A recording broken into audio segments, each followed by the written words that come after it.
right, I'm here with Coach Mochi right now, and we're going to work on 3 variations of plank pose. Go ahead and take your plank pose, Coach. So Coach is a gymnast, and when he thinks of plank pose, he thinks of the shoulder blades strongly protracted and the pelvis in what he calls a PPT. Posterior, that means back body, P, pelvic, that's this area, and tilt. So he's got posterior, back body, pelvic, and tilt. An anterior tilt would be if he stuck the butt up. So this is the front body, anterior, and the pelvis is tilted down. Come back to the posterior pelvic tilt. This position mirrors and summons the same strength as arm balances and inversions in a lot of ways, but it requires the most strength to stabilize and hold it. You can take a little rest for a moment. All right, and actually, would you mind turning your back to the camera? So when the shoulder blades are protracted, go ahead, reach the arms forward, this way. The shoulder blades are spread. When they're retracted, pull the shoulder blades back.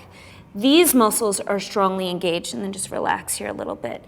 And what that can do is it creates a little bit more space at the front of the shoulder, which can be helpful for students who have maybe some frontal shoulder impingement or simply don't have the strength to be engaged through their center so much and rounded in the back. And then there's the neutral position. So the shoulder blades are between 1 centimeter and a half a centimeter off of the back, and that's just the way, go ahead, relax the arms by your sides. They would be when he's going about his daily business. Come back to plank pose. So in classes that are not aiming toward arm balances and inversions, we can practice that neutral position where the shoulder blades are just a little bit off the back. And then for students who are newer or have some frontal shoulder issues, you can practice completely retracting the shoulders and drawing the shoulders back. This is also potentially a good counter for when we are doing lots of arm balances and such. In this position, I'm going to have you move your hands back a little bit, and then keep your shoulders as they are. Go ahead. So for plank pose, we generally want to have the shoulders over the palms. Move your shoulders back rather than over the wrists. When the shoulders are over the wrists, if you don't have wrists that are as strong as Coach's here, it can start to create some discomfort and over time, real issues at the base of the wrist. By moving the shoulders forward so that they're more over the palms rather than the wrists, we move the energy more into this area of the hand and have a little micro lift at that base of the wrist through the engagement of the forearms. You can take a little rest again. All right?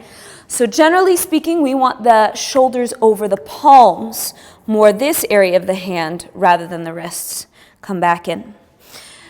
Now we'll talk about that pelvic tilt. So for a neutral spine, if that's something you want to teach, then you can go ahead, have a little break in the hips. So this would be the neutral spine.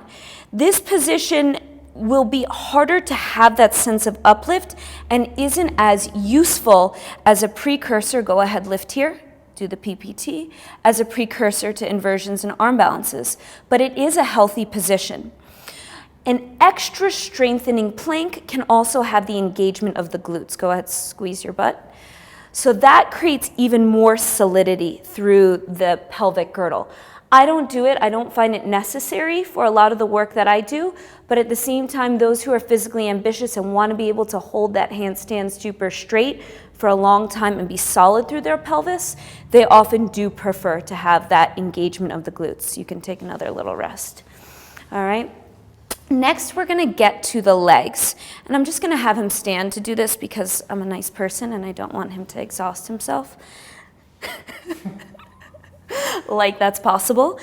So in our plank pose, what we're thinking of from the feet is there's a lift of the inner arches.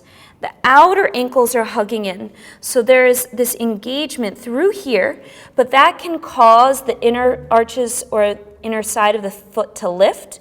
We want to keep that big toe grounded, the mound of it, and feel those outer ankles hugging in. So 2 counter moves. Inner arches lift, but outer ankles hug in simultaneously, making the whole more stable. There's that lift from the inner arches through the inner thighs, through the pelvic floor, up the low belly, and it's extending through the crown of the head. So that's all happening in the plank pose as the outer hips hug to the midline. So that's a similar direction to ankles hugging in. You can also think of the outer hips hugging in. Come back into plank. So he's going to be doing all of this in his plank pose. The feet are together, the outer hips are hugging in, and there's a lift of energy up through the center, through the pelvic floor, through the crown of the head. And we want to feel that the muscles at the base of the neck are not up by the ears, but relaxed. So one more time, this is that gymnast fully engaged plank pose. Then we also have complete opposite. Retract the shoulders, bring the natural curve in the low back. Good, here we go. And then we have a version where we split the difference. Push the floor away a little bit more, feel a little bit more engagement there. Good, and then we have the glutes mostly relaxed now. You give it a try. Good job, coach. High 10, up here.